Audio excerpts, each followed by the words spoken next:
Shalom, tudo bem? Meu nome é Antônio e esse é o canal oficial da comunidade cristã Radavar. Hoje nós vamos fechar o pensamento, o raciocínio sobre o tema que abordamos no último estudo que fizemos, a doutrina dos apóstolos. Lá nós fizemos uma questão, nós fizemos uma pergunta, né? Se a igreja hoje é considerada, né, esse povo único, sem separação, né, a Igreja de Cristo é considerada o povo único, qual que é realmente a sua essência, né, o seu DNA. E nós falamos da doutrina dos apóstolos porque consideramos, obviamente, a igreja como esse povo único, tendo recebido todos os ensinamentos de Cristo. E, óbvio, por isso, a doutrina dos apóstolos tem que ser a doutrina de Cristo. Eles não poderiam falar coisas diferentes. Eles não poderiam viver uma coisa, viver de uma maneira, ter alguns ensinamentos e transmitir outros às nações. Tem que ser uma coisa só, senão a igreja seria diferente. Nós não podemos, nesse sentido, receber algo diferente daquilo que eles mesmos receberam, que Israel recebeu, porque o ensinamento de Cristo foi primeiramente para Israel. Então, nós falamos da doutrina dos apóstolos. Hoje nós vamos fechar esse pensamento tratando de algumas palavras de Paulo. Paulo, na carta aos Romanos, ele aborda o tema de uma maneira muito interessante, através de algumas metáforas. E nós vamos justamente tratar dessas metáforas que ele traz para a gente na carta aos Romanos sobre a oliveira. Ele fala de uma maneira muito interessante sobre a oliveira e ele faz essa comparação entre Israel, os gentios, conceituando de uma maneira bem interessante como que é a igreja edificada por Jesus. Então tá aí. Na carta aos Romanos, na carta de Paulo aos Romanos, capítulo 11, versículo 16, ele fala assim, ó: "E se os primeiros frutos são santos, a massa também é santa. Se a raiz for santa, assim serão os ramos." Eu estou usando aí a King James atualizada. É interessante observar, em primeiro lugar, que aqui Paulo está, de uma maneira bem ampla, fazendo uma espécie de defesa de Israel. Deus não deixou Israel, Deus não se esqueceu de Israel. Desde o começo do capítulo ele está falando isso daí. Algumas coisas que precisam ali de um estudo um pouco mais apurado, mas em essência é isso que ele está dizendo, que Deus não se esqueceu de Israel, Deus não deixou, não abandonou Israel. E aí ele coloca, presta atenção, a carta aos Romanos ela é dirigida aos gentios em Roma, aos santos gentios em Roma. E aí ele fala, se os primeiros frutos são santos, primeiros frutos ou primícias, dependendo da versão, vocês podem ver a palavra primícias.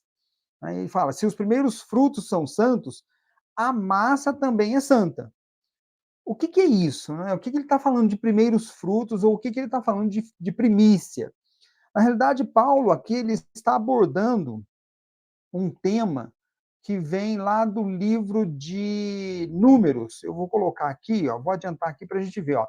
No livro de Números, ele fala: das primícias da vossa massa oferecereis um bolo em oferta alçada, como a oferta da eira, assim o oferecereis. Das primícias das vossas massas dareis ao Senhor oferta alçada nas vossas gerações. Isso está lá em Números, capítulo 15. Em outras palavras, aqui ele usou essa oferta que Deus manda dar, né? Essas primícias, ele fala bolo aqui, são os pães, né? Aqui é a Almeida Corrigida Fiel. Na realidade, essa oferta de pão, oferta de bolo, né, tá falando ali, é, é como se fosse assim, ó, tira um tanto da massa, faz a massa lá com cereais, o trigo, faz esse pão e oferta a Deus. E o que, que ele acaba dizendo lá em Romanos? Que quando essa oferta é feita, a oferta torna santo toda a massa. Não somente aqueles pães que foram ofertados, mas toda a massa. É isso que está aqui. Aqui em Números 15 fala da oferta. Paulo, vou voltar lá no slide. Paulo, aqui em Romanos capítulo 11, ele fala: se as primícias ou os primeiros frutos são santos, justamente porque foram ordenados como oferta a Deus, a massa também é santa. Então, a massa que foi utilizada tem uma parte que vai ser ofertada a Deus, e mesmo a parte que não foi ofertada, mas de onde foi tirado o tanto para fazer o pão, aquela massa também é santa. Esse é um princípio, né? Um princípio que se esconde por trás desse preceito, justamente dizendo que de onde você tira a oferta para Deus, aquela fonte de onde você tirou a oferta, ela também é santa. Não é somente a oferta, mas de onde ela saiu também se torna santa. Por isso que ela é uma oferta, porque ela acaba santificando tudo. Aqui é isso que ele fala. Esse princípio nós não vamos entrar muito no mérito, mas é basicamente isso que ele fala. Se os primeiros frutos são santos, a massa também é santa. E esses primeiros frutos, nós vamos ver, ele se refere a Israel. E ele continua no versículo: se a raiz for santa, assim também serão os ramos. De uma planta, a raiz é o que sustenta tudo. E se ela é santificada, se a raiz é santa, tudo o que vier a partir daquela raiz, porque por ela é alimentada, tudo será também santo. Ou seja, os ramos dessa planta também serão santos. Por isso, já abordamos ali, por isso, esse primeiro versículo 16, ele vai, em Romanos 11, ele trata aqui de uma maneira geral sobre santidade. E ele deixa bem claro, a oferta santa santifica toda a massa. A oferta a Deus, que se torna santa, santifica toda a massa. A raiz santa também santifica os ramos. Então ele fala de santidade. E deixa bem claro, na metáfora, que Israel são as primícias do Senhor. É o povo de Deus no sentido de ser os primeiros chamados à santidade. Esse é o Israel, as primícias do Senhor. E Paulo continua, no versículo 17, ele fala: se alguns dos ramos foram quebrados, e tu, sendo uma oliveira silvestre, foste enxertado entre eles e feito participante da raiz e da seiva da oliveira. Olha que coisa interessante. No versículo 17, ele fala: se alguns dos ramos foram quebrados, ele deixa claro que, aqui na metáfora da planta, ele trata aqui como uma oliveira. Se alguns ramos da oliveira, que é Israel, já falamos, a planta como primícia é Israel, cuja raiz é uma raiz santa, e lógico, se a raiz é santa, os ramos também o são. Então, toda a planta, a oliveira, Israel, toda a planta é santa, porém, alguns ramos dela foram quebrados. Alguns judeus, vamos dizer assim, foram quebrados, foram retirados. Alguns ramos foram retirados, né? Ou uma tribo, ou uma família, uma casa, ou alguns judeus, enfim. E tu sendo uma oliveira silvestre. Então, Paulo aqui se dirige aos gentios, no caso em Roma, dizendo: se vocês são oliveira silvestre e vocês são enxertados entre eles, aqui os ramos da oliveira. Existem duas oliveiras aqui. Uma oliveira silvestre, que são os gentios, e uma oliveira, vamos dizer assim, oliveira boa, que é Israel, é a planta cuja raiz é santa e cujos ramos são santos. Ou seja, toda a planta é santa. E nesse sentido ele fala, se alguns ramos são quebrados e a oliveira silvestre é enxertada na oliveira boa, que é Israel, esse ramo de oliveira silvestre que foi enxertado, ele passa a ser participante da raiz e da seiva da oliveira. É isso que ele diz aqui, ó, feito participante da raiz e da seiva da oliveira. Em outras palavras, os ramos enxertados, eles passam a ser participantes da raiz. E se a raiz é santa, eles passam a ser santos também. E a mesma coisa, eles participam da raiz e da seiva da oliveira boa, que é Israel. Ou seja, aquilo que alimenta a oliveira boa passa a alimentar também o ramo enxertado da oliveira silvestre, o ramo enxertado da oliveira silvestre na oliveira boa. Então, esses ramos da oliveira silvestre, que são gentios, eles passam a receber o alimento por intermédio da oliveira boa. É importante notar aqui, a oliveira boa é Israel. A oliveira silvestre, em algumas versões vocês podem ver oliveira brava, ou ainda na Almeida Corrigida Fiel, por exemplo, ele trata como zambujeiro. Então, assim, oliveira silvestre são os gentios.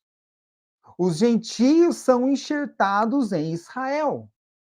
Isso é importante, porque no final das contas nós percebemos o seguinte: os gentios, como oliveira silvestre, é que são enxertados em Israel, e não o contrário. Nós não podemos falar que Israel foi enxertado nos gentios. De hipótese alguma, não é isso que acontece. Tampouco igreja. Porque aqui Paulo, embora se refira aos santos, ele não está falando de igreja, ele está falando gentios e Israel. Mas tem que ficar bem claro, a oliveira boa é Israel e a oliveira silvestre são os gentios. Isso significa que, na realidade, a oliveira silvestre, recebendo a seiva da oliveira boa, ela recebe a santidade da raiz da oliveira boa e recebe também a, a seiva como alimento, como conhecimento, como, vamos colocar assim, a palavra que Deus primeiro revelou à oliveira boa, que revelou a Israel. É nesse sentido que nós precisamos interpretar o enxerto da oliveira silvestre na oliveira boa. Isso é extremamente importante. Deus se revelou primeiramente a Israel e ele entregou a sua palavra de uma forma toda especial a Israel. E a partir do momento que a oliveira silvestre é enxertada em Israel, essa oliveira silvestre passa a ser alimentada pela seiva da oliveira boa, que é santa. Amém? É nesse sentido. E aí nós entendemos, os gentios, eles passam a ser integrantes daquilo que Israel foi chamado primeiro. E nesse sentido, os gentios deveriam falar assim, como Ruth, lá no capítulo 1 do livro de Ruth, ela fala, como resposta a Noemi: disse, porém, Ruth, não me instes para que te abandone e deixe de seguir-te, porque aonde quer que tu fores, irei eu, e onde quer que pousares, ali pousarei eu. E fechando, né? O teu povo é o meu povo, o teu Deus é o meu Deus. Os gentios, feito participantes da raiz e da seiva da oliveira boa, eles deveriam, nós, gentios, de uma maneira geral, deveríamos declarar isto a Israel: o teu povo é o meu povo, o teu Deus é o meu Deus. Bem, de uma maneira geral, nós podemos compreender o seguinte: uma raiz sempre será raiz. Não tem como, nesse enxerto aí, a raiz se transformar em outra coisa. A oliveira boa sempre será oliveira boa. Não tem como se transformar em outra coisa. E aquilo que foi enxertado, oliveira silvestre, aí tem um detalhe. Aquilo que foi enxertado, que é o ramo da oliveira silvestre, ele deixa de ser naturalmente, puramente, uma oliveira silvestre, porque ele recebe a seiva da oliveira boa. E isso causa nele uma transformação. Um fruto de uma árvore que é enxertado em outra, ele passa a receber características dessa outra árvore. E ele não fica da mesma forma, não fica da mesma maneira. Ele tem características, ele recebe características dessa outra árvore. Isso é inegável. Bom, eu não sou especialista em enxertia, mas quem conhece pode dizer aí a respeito desse assunto. Mas é importante observar que, como Paulo falou, o ramo da oliveira silvestre é enxertado e passa a ser participante da raiz e da seiva. Palavras de Paulo. Isso significa o seguinte, que quando os gentios são enxertados em Israel, ou quando os ramos da oliveira silvestre são enxertados na oliveira boa, eles formam uma única oliveira. Veja bem, a raiz da oliveira boa continua sendo raiz de oliveira boa. Os ramos de oliveira boa continuam sendo os ramos da oliveira boa. E os ramos enxertados passam a fazer parte da oliveira boa. Não é o contrário. Os ramos enxertados passam a fazer parte da oliveira boa. A oliveira boa é uma árvore que tem os seus ramos naturais e os seus ramos enxertados. Todo esse conjunto. Isso nos permite falar o que está aí na tela. Israel mais os gentios esse conjunto é justamente a assembleia, a igreja edificada por Yeshua, a igreja edificada por Jesus. Amém? No versículo 18, no capítulo 11, versículo 18, dentro dessa metáfora da oliveira, Paulo fecha o raciocínio. Não te glories contra os ramos, mas se te gloriares, perceba, né? Ele está falando, não és tu que sustentas a raiz, mas a raiz a ti. Isso fecha o raciocínio de uma maneira magistral, de uma forma magistral. Por quê? Porque ele primeiro dá um alerta. Olha, você está sendo enxertado aqui na oliveira boa. Com isso, você passa a ser alimentado pela seiva da oliveira boa. E como a raiz da oliveira boa é santa, você passa a ser santo. Olha que coisa legal. Porém, não deixe o seu orgulho falar mais alto, gloriando contra os outros ramos que forem quebrados. Não, não. Ele faz esse alerta. Por quê? Simplesmente porque a raiz que sustenta os ramos é a raiz da oliveira boa, não é a raiz do ramo enxertado. Isso é extremamente importante. E nós não podemos deixar de considerar isso para podermos responder aquela pergunta. Qual é a pergunta? O povo único, sem separação, sem aquela parede de inimizade. Esse povo único que nós falamos, a igreja edificada por Yeshua, composta de Israel e os gentios, as nações. Essa assembleia, ela tem, em essência, qual característica?